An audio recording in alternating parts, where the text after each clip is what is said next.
चलिए इधर ध्यान दीजिए।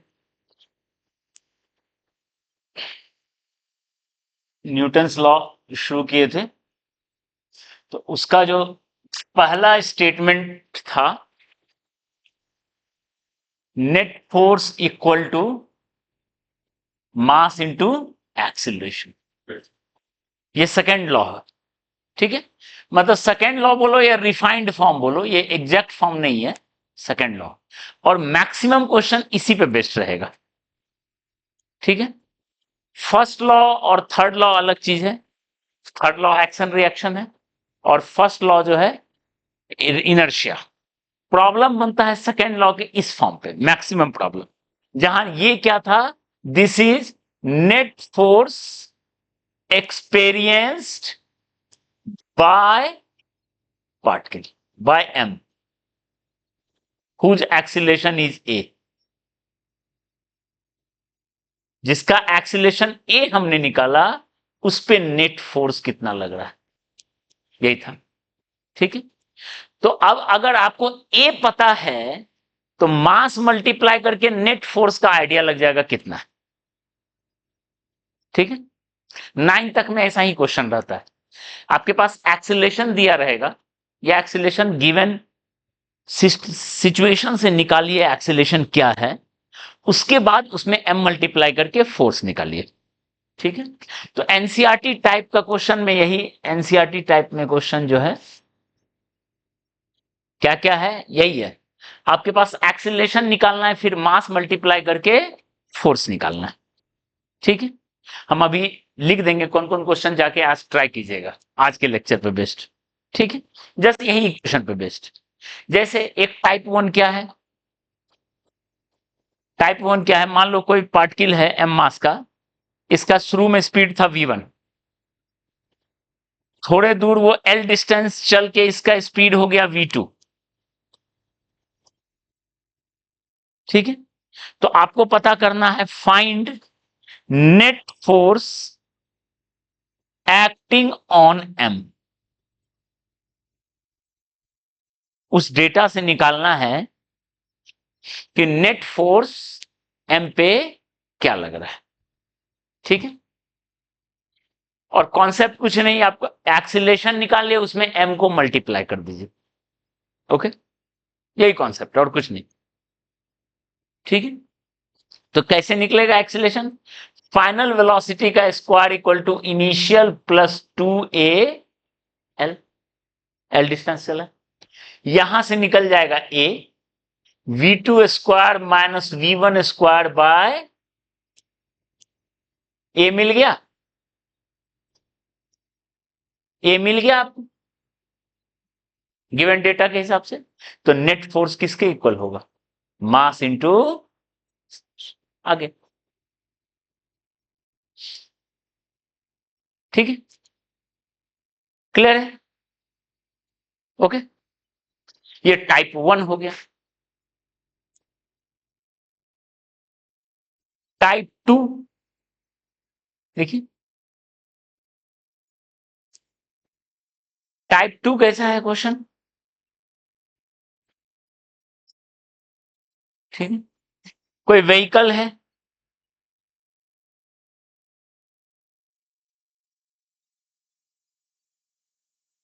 ठीक है, कोई व्हीकल है,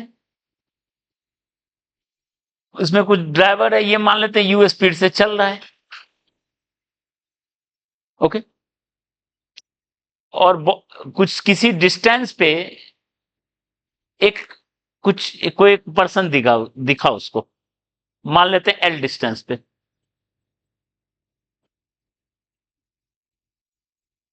ठीक है, तो वो ब्रेक लगाएगा, ब्रेक लगाएगा, तो पता करना है what is maximum retarding force acting on vehicle so that accident is avoided। ऐसा भी क्वेश्चन है एक्सरसाइज में।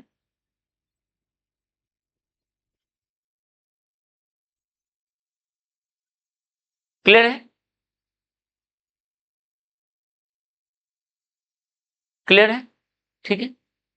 कितना लगे कि एक्सीडेंट, कितना रिटार्डिंग फोर्स हो ब्रेक लगाने पे, क्योंकि ये अब ब्रेक अप्लाई करेगा, brake is applied, brake is applied, brake लगाएंगे बचने के लिए।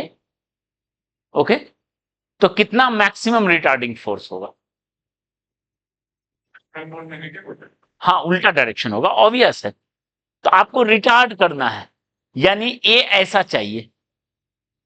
तो पर्पस यही है कि पहले आप ए निकालिए, फिर उसमें एम मल्टीप्लाई कर दीजिए। तो ए क्या होगा बताओ? यू स्पीड होता है, एल डिस्टेंस पे उसको रुकना है,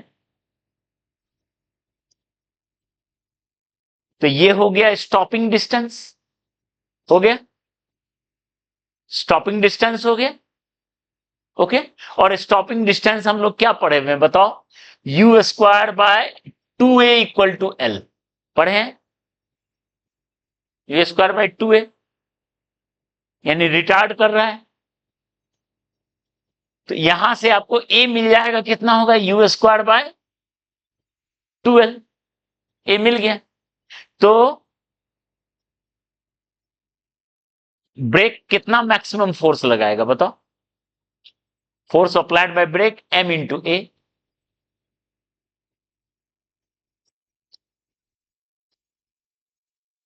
क्लियर है? तो ऐसा एक क्वेश्चन बनता है।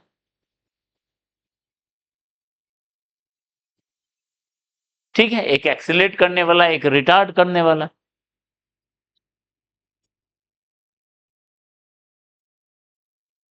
ठीक है,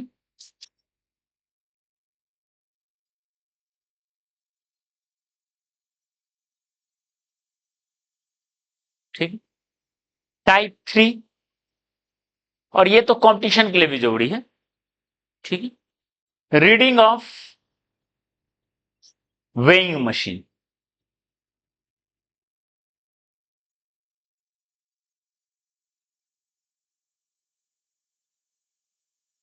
वेइंग मशीन के रीडिंग पे बेस्ड क्वेश्चन, टाइप 3, सब एनसीईआरटी के एक्सरसाइज में है, स्कूल एग्जाम के लिए बहुत जरूरी है, और कंपटीशन में भी आ सकता है एनसीईआरटी में। तो ठीक है ना? तो देखिए, रीडिंग ऑफ वेइंग मशीन पे बेस्ड कैसा क्वेश्चन बनेगा? वेइंग मशीन आपको पता है क्या? वेइंग मशीन है जिस जो कि दुकान वगैरह में रहता है, इस पे कुछ सामान रखे और यहां पे कुछ रीडिंग दिखाएगा,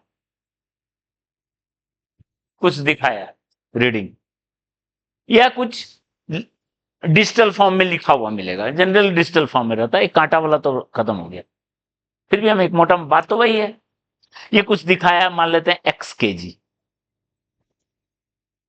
ठीक है, ये है वेइंग मशीन।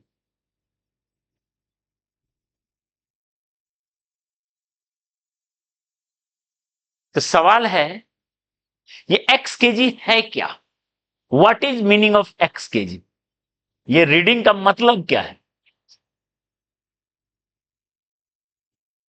एक्स केजी है क्या?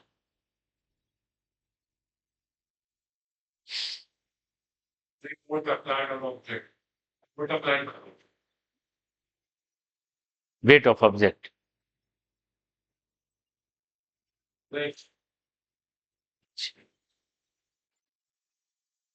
Reading of weighing machine. ठीक है, देखो क्या है एक्स, नाम है वेइंग मशीन, मतलब सुन के लगता है ये वेट मेजर करता है, सुन के लगता है it measures weight. And what is weight? Weight is force that earth pulls the object. Earth जितना फोर्स इसको पुल कर रहा है उसको मेजर करता है, सुनने में यही लगता है वेट को मेजर कर रहा है, ये वेट को मेजर नहीं करता। ठीक है, नाम है वेइंग मशीन, ये वेट को मेजर नहीं करता। ठीक है, तो करता किसको मेजर? तुम बोलोगे केजी है, does it measure mass? Does it measure mass? KG है। Not exactly. Some time mass आ जाता है, ऐसा नहीं है। मास जनरली मास ही मेजर होता है।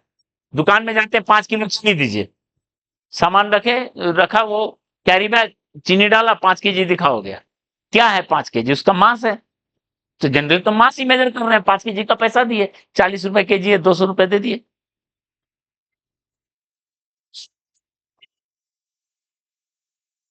वैल्यू कभी कभी चेंज हो जाता है, ऊपर नीचे होता है, बोलते हैं दुकानदार बेईमानी कर लिया। ठीक है, अब आते हैं कैसे बेईमानी कर सकता है, सबको समझेंगे। ठीक है, हम लोग दुकानदारी ही समझ लेंगे यहां से। ठीक है, देखो ध्यान से देखो। नॉट एग्जैक्टली मास को मेजर नहीं करता, ये करता क्या है? तो देखो, हम लोग लास्ट क्लास में पढ़े हैं, दो फोर्स पढ़े हैं, वेट एंड नॉर्मल कांटेक्ट। एक फोर्स होगा नॉर्मल कांटेक्ट। यहां पे अगर ये बॉक्स है, मान लेते हैं ये बॉक्स है, तो बॉक्स पे दो फोर्स लग रहा होगा। एक वेट, अगर इसका मास m है तो वेट किसके बराबर? mg। और एक नॉर्मल फोर्स, कौन लगा रहा होगा नॉर्मल फोर्स? अर्थ नॉर्मल लगाएगा। नॉर्मल कांटेक्ट लगाता है, अर्थ तो ये लगाया, अर्थ तो ये लगाया, ये कौन लगाया? वेइंग मशीन लगाया, ये वेइंग मशीन लगाया। तो इसका रिएक्शन क्या होगा? अगर वेइंग मशीन ये है, इसका रिएक्शन ये होगा। एक्शन रिएक्शन बता चुके हैं लास्ट क्लास में। बेवकूफ तरह नहीं बोल देना है कि ये एक्शन है तो ये रिएक्शन। पिछले क्लास में आधा घंटा समझाया है, एक्शन रिएक्शन ये नहीं है। तो ये है एक्शन रिएक्शन। ये दिख रहा है क्या? Action reaction. वरना सारा पढ़ाना बेकार हो गया अगर इसको एक्शन रिएक्शन बोलेंगे, पढ़ाने का मतलब ही खत्म। ठीक है, क्लियर है? तो वो है एक्शन रिएक्शन। तो ये बात समझ में आई कि उसके बीच में आपस में एक कांटेक्ट फोर्स है, एन, नॉर्मल कांटेक्ट फोर्स। ठीक है, तो वेइंग मशीन का काम क्या है? वेइंग मशीन उस एन को मेजर करता है, वेट को मेजर नहीं करता है। किसको मेजर करता है? एन, नॉर्मल कांटेक्ट फोर्स को। ठीक है, तो यहां हम लिखते हैं वेइंग मशीन का कहानी, कि वेइंग मशीन क्या करता है? वेइंग मशीन मेजर्स एन, उसके बीच में जो कांटेक्ट फोर्स है उसको मेजर करता है, बॉक्स और उसके बीच। ठीक है, अगर कांटेक्ट हटा दो, उस बॉक्स को उठा लो, कांटेक्ट खत्म गया, नॉर्मल रीडिंग 0 देगा।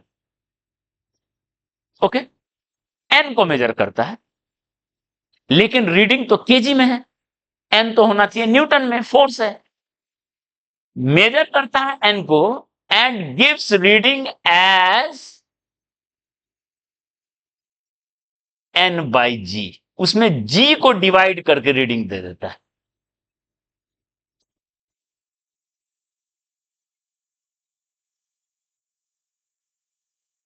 ठीक है, जी को डिवाइड करके रीडिंग देता है। ओके, उसका मैकेनिज्म है ताकि वो डे टू डे पर्पस के लिए काम आ जाए। एन को मेजर करता है, ये बात दुकानदार से को नहीं बताना, बोलना है वेट मेजर करता है, वेट मेजर करता है। ठीक, एन मेजर करता है। ठीक है, एन बाई जी। तो बताओ, एन है न्यूटन में और ये है मीटर पर, तो रिजल्ट किसमें आया? इन केजी। इसलिए रीडिंग किसमें देता है? केजी में रीडिंग देता है। ठीक है, इधर से ओके, केजी में रीडिंग देता है। क्लियर है? तो अब ये काम कैसे आता है? तो देखो, हम लोग दुकान पे सामान लेते हैं, दुकान भी रुका हुआ है, सामान भी रुका हुआ है, नापने वाला भी सब रुका हुआ, सब रेस्ट पे। ठीक है, तो सिस्टम एट रेस्ट। तो जब सिस्टम रेस्ट पे होगा तो एन का वैल्यू किसके बराबर होगा? बता चुके हैं, एम जी। तो बताओ रीडिंग किसके बराबर देगा? N by G, M. और यही था, वो मास को मेजर कर लिया। जो हम लोग दुकान पे सामान लेते हैं वो मास को मेजर कर लेते हैं। ठीक है, एग्जैक्टली मास मेजर नहीं होता है, मेजर करता है एन, दिख रहा है एम के जैसा। लेकिन अगर सोचो पूरा सिस्टम लिफ्ट में, इज इन लिफ्ट, मतलब वो दुकान इतना बड़ा लिफ्ट है, ठीक है, सिस्टम लिफ्ट में, ओके, उसमें दुकानदार मेजर कर रहा है। तो बताओ, अगर लिफ्ट का अपवर्ड, इफ अपवर्ड एक्सीलरेशन, तो बताओ अपवर्ड एक्सीलरेशन में एन का वैल्यू बताए थे mg plus ma, if downward acceleration N का वैल्यू mg माइनस ma, ठीक है। तो बताइए यहां से उस केस में, देखिए एन इतना है, तो रीडिंग क्या देगा उस केस में, रीडिंग क्या देगा, एन बाय जी। तो रीडिंग किसके इक्वल होगा, देखो रीडिंग होगा एन बाई जी, उस केस में जी से डिवाइड कर दो, 1 प्लस ए बाई जी हो जाएगा, या डिपेंड करता है कौन वाला है, ठीक है। उस केस में रीडिंग अगर लिफ्ट में है, तो बताओ वो मास से ज्यादा रीडिंग दे देगा और मास से कम रीडिंग दे रहा है, ठीक है, समझ में आ रहा है। तो मास के बराबर जरूरी नहीं, मास से कम ज्यादा भी दे सकता है। जब मास को रीड कर रहा है तो उसको हम बोलेंगे this is called true weight. जब मास को मेजर कर रहा है उसको कहते हैं ट्रू वेट, ठीक है। और जब मास से कम मेजर कर रहा है तो इसको बोलते हैं एपरेंट वेट। वो जो है एपरेंट वेट मेजर कर रहा है, पर वेट कभी मेजर करता ही नहीं, बोलते हैं। क्लियर है, ये पॉइंट समझ में आया। वेइंग मशीन कैसे काम कर रहा है, वेइंग मशीन काम कैसे कर रहा है, ये बात क्लियर है, ओके। तो बताइए किस केस में दुकानदार को फायदा में रहेगा और किस केस में कस्टमर फायदा में रहेगा। हाँ, इस वाले केस में दुकानदार फायदा में रहेगा, ज्यादा रीडिंग दे रहा है सामान कम, रीडिंग दिखा रहा है ज्यादा, तुम पैसा दे दोगे ज्यादा, ठीक है, मतलब वो लिफ्ट का रेंट निकाल लिया, ठीक है। तो इस केस में शॉपकीपर फायदे में रहेगा और इस केस में कस्टमर फायदे में रहेगा। रीडिंग है कम, कम पैसा देना पड़ेगा, सामान मिल गया ज्यादा, ठीक है। और सोचो, भगवान ना करे ऐसा हो, if cable of lift breaks, ध्यान दो, अगर लिफ्ट का केबल ब्रेक हो जाए, यानी उस केस में lift is in free fall condition, ध्यान दीजिए, फ्री फॉल कंडीशन होगा, यानी ए का वैल्यू जी हो जाएगा, डाउनवर्ड एक्सीलरेशन, डाउनवर्ड एक्सीलरेशन क्या होगा, जी के बराबर हो जाएगा। तो बताइए उस केस में रीडिंग क्या होगा, ये डाउनवर्ड एक्सीलरेशन, ए का वैल्यू जी हो जाएगा m1 minus G by G, zero reading, कुछ रीडिंग देगा ही नहीं। इसका मतलब ये थोड़ा कि वेट नहीं है, वेट तो है उसका, वेट तो होना ही, अर्थ तो खींच ही रहा है, लेकिन रीडिंग जीरो दिखा रहा है, क्यों, क्योंकि because normal is zero, normal भी जीरो हो जाएगा। देखो ना, ए का वैल्यू जी आया तो नॉर्मल क्या हो जाएगा, जीरो, नॉर्मल जीरो हो गया तो मतलब रीडिंग जीरो, और दिखता है कि उसका उसमें कोई वेट नहीं है, वेट तो है ही, रीडिंग दिखा रहा है जीरो, नॉर्मल जीरो हो रहा है।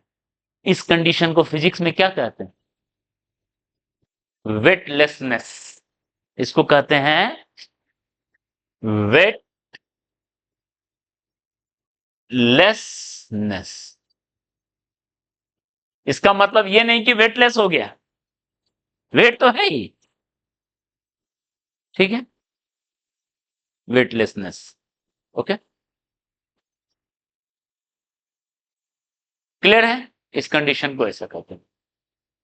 तो ये भी एनसीईआरटी में है क्वेश्चन, रीडिंग वाला, अभी हम सबका वो कर देते हैं क्वेश्चन मार्क्स, ठीक है, उसको आप लोग बनाइएगा। ओके।